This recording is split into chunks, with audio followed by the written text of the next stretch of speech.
नमस्कार दोस्तों, स्वागत है आप सभी दोस्तों का हमारे YouTube चैनल पे।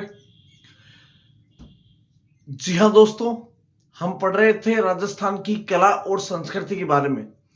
कला और संस्कृति के बारे में हमने जो अध्ययन किया, वो अब तक बहुत ही अच्छा अध्ययन किया। हम आगे इसी प्रकार बढ़ते चले जा रहे हैं और बहुत ही जल्दी हम कला संस्कृति को जो महत्वपूर्ण टॉपिक है, उनको हम समझते हुए बढ़ रहे हैं। हमने एक टॉपिक पढ़ा था राजस्थान के वाद्य यंत्र, और वाद्य यंत्र के हमने अपने YouTube चैनल पे 2 वीडियो डाले, जिसमें पहला था आपका तत्व वाद्य यंत्र, उसके बाद में डाला था हमने घन वाद्य यंत्र। आज हम पढ़ेंगे अवनद वाद्य यंत्र और सुशीर वाद्य यंत्रों के बारे में। तो आइए दोस्तों, बिना किसी देरी के साथ में शुरुआत करते हैं राजस्थान के वाद्य यंत्रों के बारे में। ठीक है, तो आप सभी दोस्त जो अपने पुराने दोस्त हैं, इन सभी मित्रों से निवेदन है कि अपने वीडियो को लाइक कीजिए। जो नए हैं उनसे रिक्वेस्ट है कि अपने YouTube चैनल को सब्सक्राइब कीजिए, ताकि आने वाला हर एक नोटिफिकेशन आपको मिल जाए।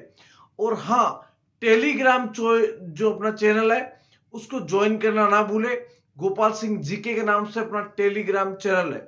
ठीक है, तो बिना किसी देरी के साथ में शुरुआत करते हैं राजस्थान के वाद्य यंत्रों में अगला भाग, अवनद वाद्य यंत्र का। कौन सा? अवनद वाद्य यंत्र। तो दोस्तों आज हम पढ़ेंगे अवनद वाद्य यंत्र। अवनद वाद्य यंत्र। अब देखो, सबसे पहली बात की जाए तो पहला क्वेश्चन यहीं से बढ़ता है कि अवनद वाद्य यंत्र किसे कहते हैं। तो ऐसा वाद्य यंत्र जो चमड़े से मढ़ा हो, ऐसा वाद्य यंत्र जो चमड़े से मढ़ा हो तथा जिसमें स्वर की उत्पत्ति हाथ की थाप से या डंके की चोट के माध्यम से जिसमें स्वर की उत्पत्ति होती हो, उस वाद्य यंत्र को दोस्तों कहते हैं अवनद वाद्य यंत्र। कौन सा वाद्य यंत्र? अवनद वाद्य यंत्र। अब सबसे पहले हमारे को इसकी ट्रिक याद होना जरूरी है। अवनद वाद्य यंत्र की ट्रिक याद होना जरूरी है। अब इसकी ट्रिक क्या होगी?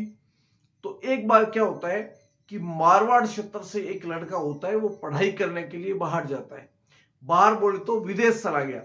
हमने एक चीज देखी है, जहां हम रहते हैं, जहां हमारा परिवेश होता है, तो हमारे संस्कार भी वैसे ही हो जाते हैं।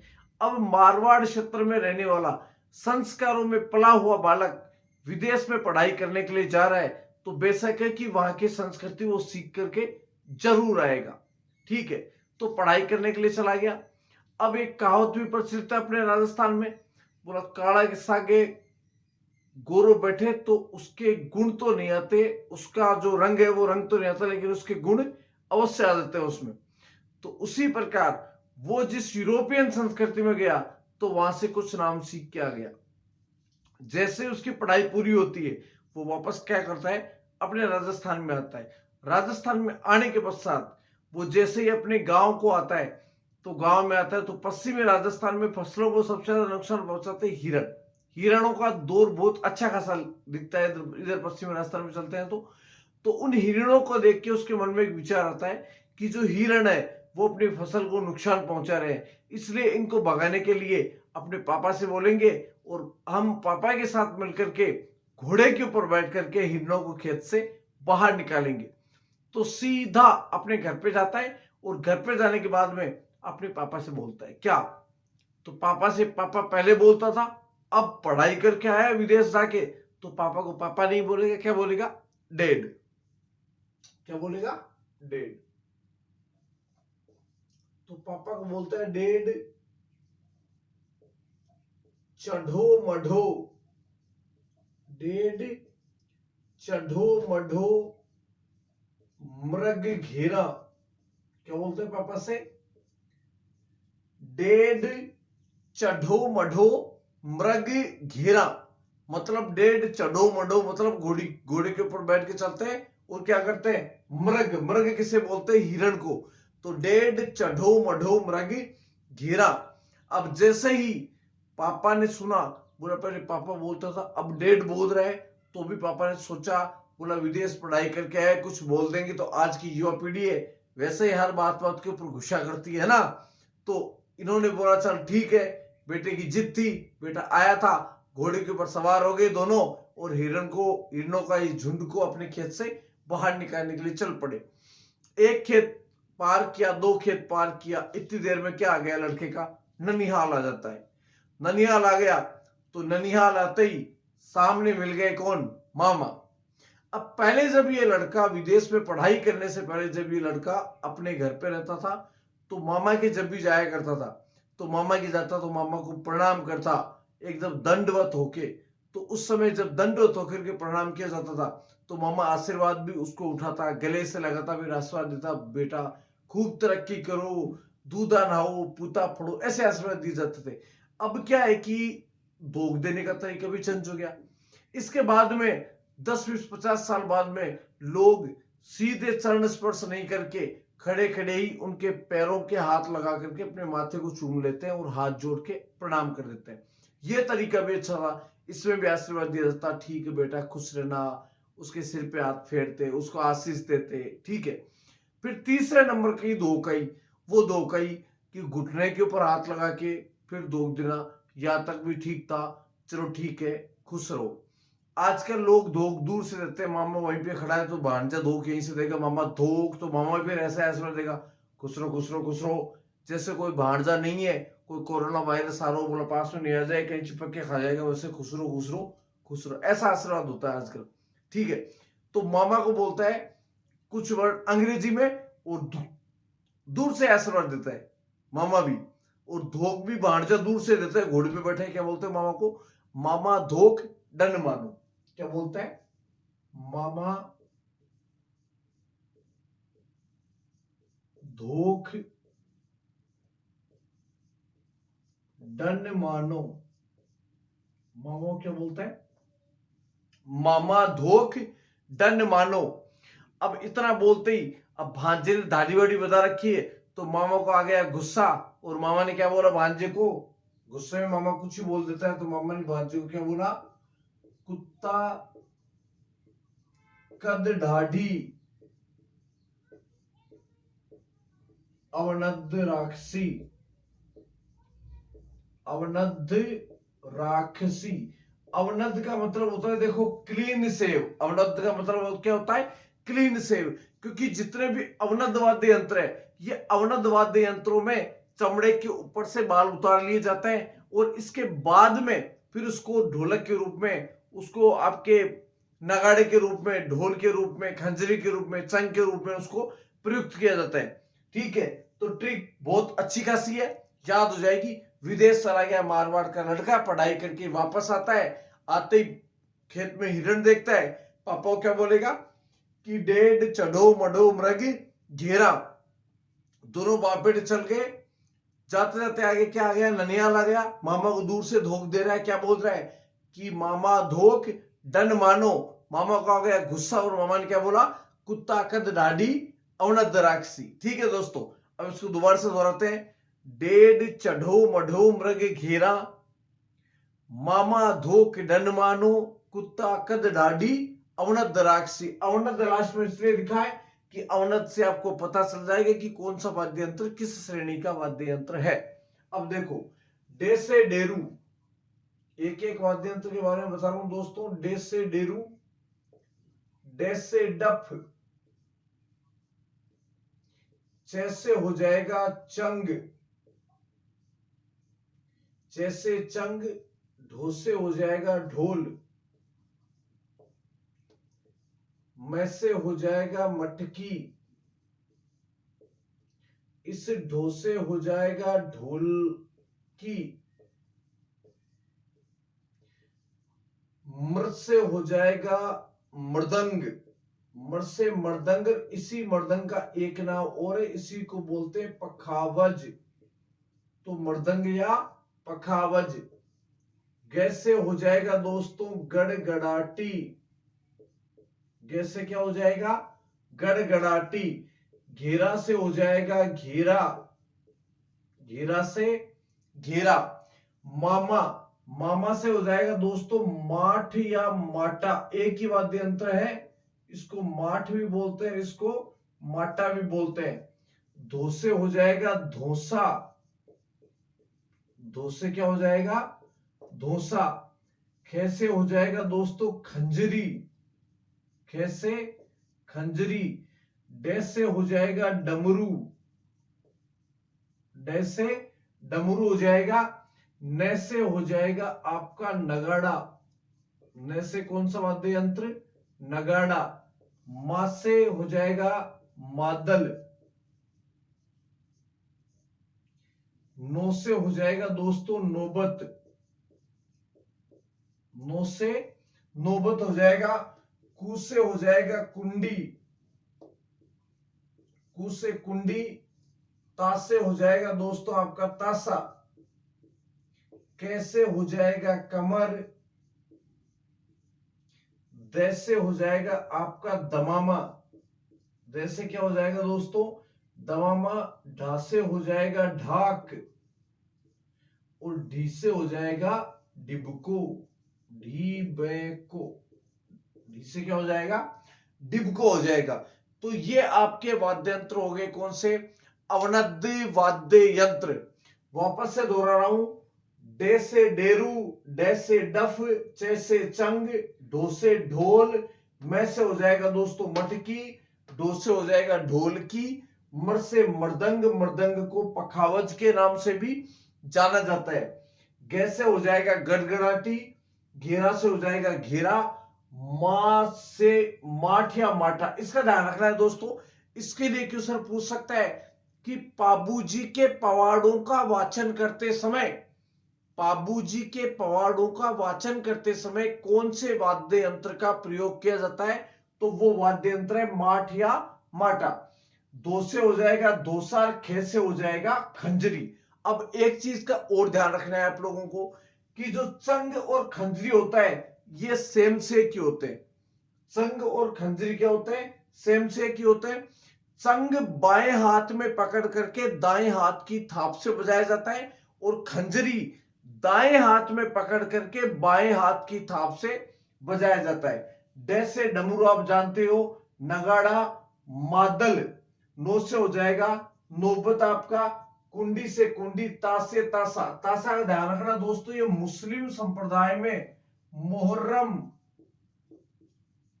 ताजिए के अवसर के ऊपर इसको बजाया जाता है। किसको तासा को। कैसे कमर, दे से दमामा, ढा से ढाक, और ढी से हो जाएगा डिबको। तो ये आपके वाद्य यंत्र हो गए कौन से अवनद वाद्य यंत्र। आराम से समझ में आए होंगे। जल्दी से इसका स्क्रीनशॉट ले लो, ट्रिक बहुत अच्छी खासी है। एक बार फिर से दोहरा रहा हूं, नए हो यूट्यूब चैनल को सब्सक्राइब कर लो, पुराने वाले हो लाइक करना नहीं भूलना। लाइक तो सबको करना है, जितना लाइक करोगे उतना ही हमारे को एक मोटिवेट मिलेगा, और जितना हम मोटिवेट होंगे तो हमारे दोस्तों के लिए उतने अच्छे अच्छे वीडियो क्लास संस्कृति और हिस्ट्री के हम लेके आएंगे। जी हाँ दोस्तों, जल्दी से इसका स्क्रीनशॉट लो। इसके बाद में बढ़ते हैं हम आगे, और आगे हम पढ़ेंगे सुशीर वाद्य यंत्र। जल्दी से स्क्रीनशॉट ले लो दोस्तों, बिल्कुल टाइम नहीं लगाना है। जल्दी से जल्दी इसका स्क्रीनशॉट ले लो, बिल्कुल जल्दी से जल्दी स्क्रीनशॉट ले लो। इसके बाद में पढ़ेंगे आपका अगला वाद्य यंत्र, और अगला जो वाद्य यंत्र पढ़ेंगे वो पढ़ेंगे आपका कौन सा सुशीर वाद्य यंत्र। ऐसा वाद्य यंत्र जिसमें स्वर की उत्पत्ति किससे होती है, फूंक मारने से होती है।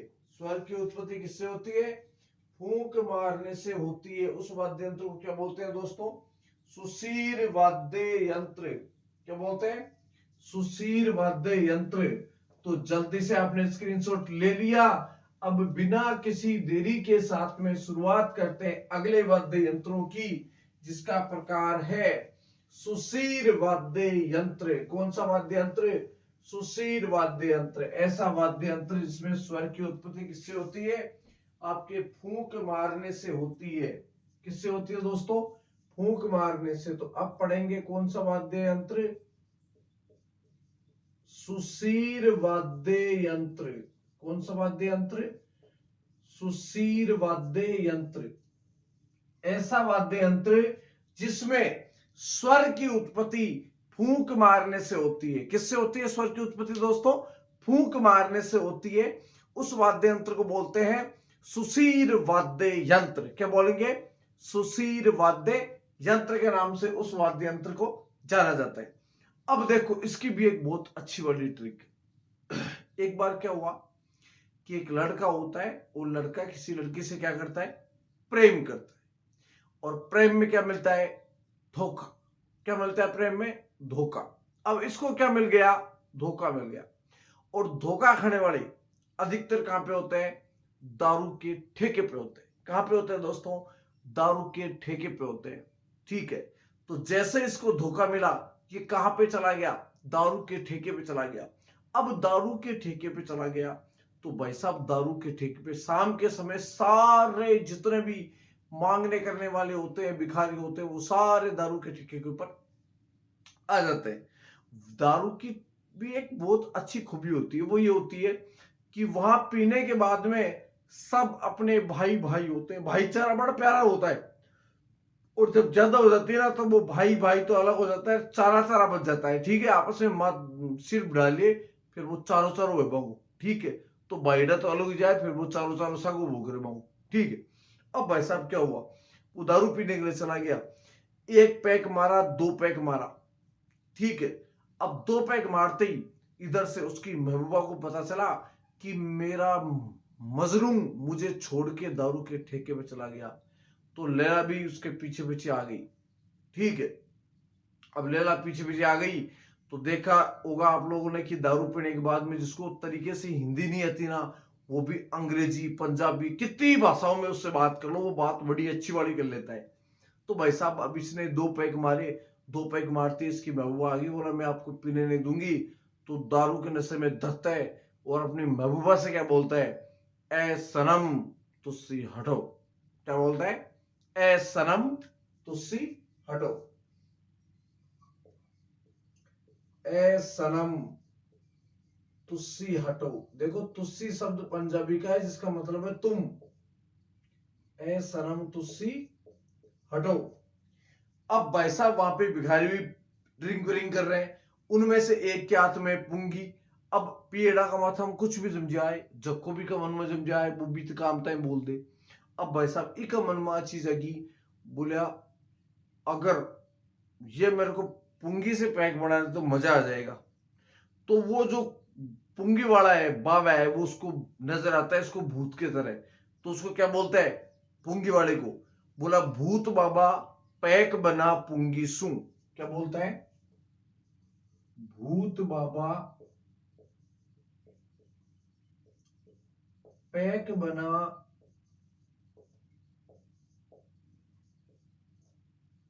भूत बाबा पैक बना पुंगी सू। और अगर तूने मुझे पुंगी से पैक बना करके पिला दिया तो क्या होगा? फिर अपनी राजस्थानी भाषा में बोलता है क्या कि मोरे सिर मुंह कास सहनाई बादसी। अगर तूने मुझे पुंगी से पैक बना के पिला दिया ना तो क्या होगा? मोरे सिर मुंह कास सहनाई बादसी। क्या बादसी? सहनाई बादसी। ठीक है, तो नया नया मजनू, धोखा मिल गया, कहां चला गया? दारू के अड्डे पे। और पीछे पीछे आ गई महबूबा। क्या कहती है कि मैं ये नहीं कहती कि पीना ही छोड़ दे, मैं ये नहीं कहती कि पीना ही छोड़ दे, लेकिन ये रोज रोज पीना भी कहाँ अच्छा होता है। और डेली रात को 10 बजे बाद मेरा यार दारू के अड्डे पे होता है। तो ये अड्डे पे आ गया तो ये क्या बोलता है अपनी महबूबा से कि ए सनम तुस्सी हटो। अब जो सामने बैठा है बाबा, उसके हाथ में पुंगी, तो उसको क्या बोलता है कि भूत बाबा पैक बना पुंगी सू। और अगर तूने मुझे पुंगी से पैक बना के पिला दिया तो क्या होगा? तो मेरे सिर मुंह, मेरे मतलब मारवाड़ी भाषा में क्या बोले मेरे को? मोरे। तो मोरे सिर मुंह कास सहनाई बादसी। तो ये सहनाई इसलिए लिखा है कि सहनाई से पता चल जाएगा आपको कि वाद्य यंत्र कौन से है दोस्तों। तो आपके सुशीर वाद्य यंत्र है। ठीक है, तो अब चलते हैं कौन सा वाद्य यंत्र कौन सा है। तो ऐसे हो जाएगा अलगोजा। ऐसे अलगोजा, से हो जाएगा सतारा, न से हो जाएगा नड़, मैं से हो जाएगा दोस्तों मशक, तू से हो जाएगा तुरही, सी से हो जाएगा सिंगी, सी से सिंगी, है से हो जाएगा दोस्तों हरड़ई, है से हरड़ई, टो से हो जाएगा दोस्तों टोटो, इस भू से हो जाएगा भूंगल, तै से हो जाएगा तरपी, बा से हो जाएगा दोस्तों बाकिया, इस दूसरे बा से हो जाएगा बांसुरी, पे से हो जाएगा दोस्तों पेली,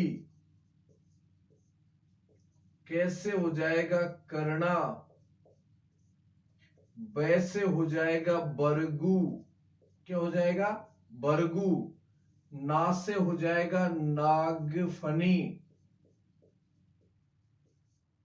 नागफनी, पुंगी से हो जाएगा दोस्तों पुंगी,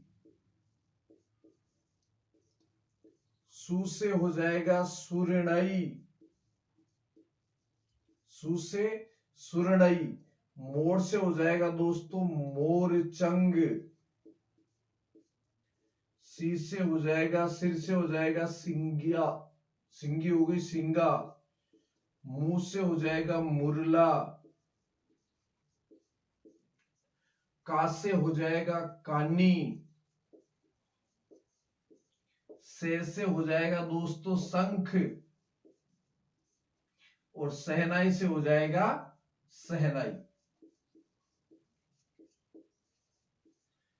ठीक है, तो ये हो गए आपके राजस्थान के सुशीर वाद्य यंत्र, ऐसे वाद्य यंत्र जिसमें स्वर की उत्पत्ति फूंक मारने से होती है, उस वाद्य यंत्र को क्या बोलते हैं दोस्तों, सुशीर वाद्य यंत्र। पहला ऐसे अलगोजा, से सतारा, न से नड़, मैं से मशक, ठीक है, तू से तुरही, सी से सिंगी, है से हरड़ई, टो से टोटो, भू से भूंगल, ते से तरपी, बा से बांकिया, बा से हो जाएगा बांसुरी, पे से पेली, कैसे करना, बै से बरगू, ना से नागफनी, पुंगी से हो जाएगा पुंगी, सू से हो जाएगा सुरड़ई, मोर से हो जाएगा मोरचंग, सिर से हो जाएगा सिंगा, मुंह से हो जाएगा मुरला, का से हो जाएगा कानी, से संग, और से सनई। सबसे पहला देखो अलगोजा।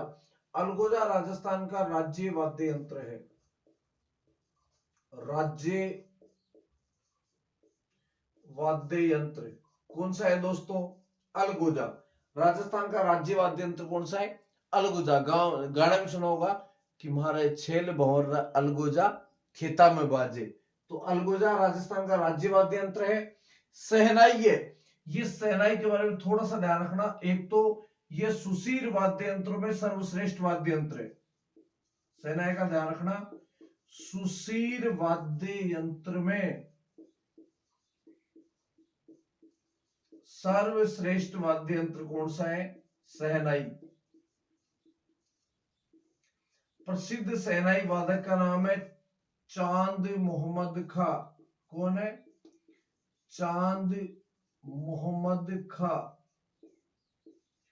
प्रसिद्ध सहनाई वादक कौन है दोस्तों, तो चांद मोहम्मद का। जो सहनाई होती है, ये सहनाई का जो आकार होता है ये चिलम के समान होता है, सहनाई का आकार किसके समान होता है, चिलम के समान होता है। और जो सहनाई होती है इसमें 8 छेद होते हैं, सहनाई में छेद कितने होते हैं, 8। तो दो तीन चीजों का ध्यान रखोगे, सुशीर वाद्य यंत्रों में सर्वश्रेष्ठ वाद्य यंत्र है सहनाई। सहनाई का आकार चिलम के समान होता है, सहनाई में 8 छेद होते हैं, और प्रसिद्ध सहनाई वादक का नाम है चांद मोहम्मद खां।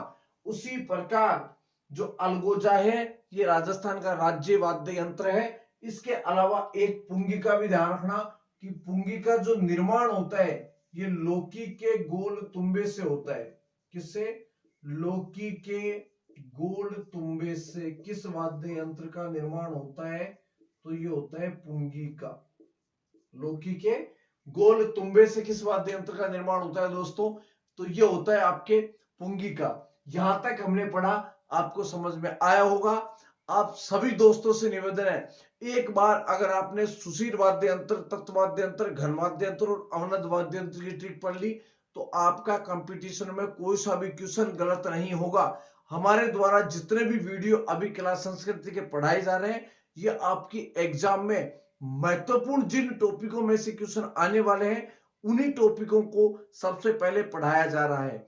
इसी के साथ में आपके उज्जवल भविष्य की कामना करते हुए जय हिंद, जय भारत।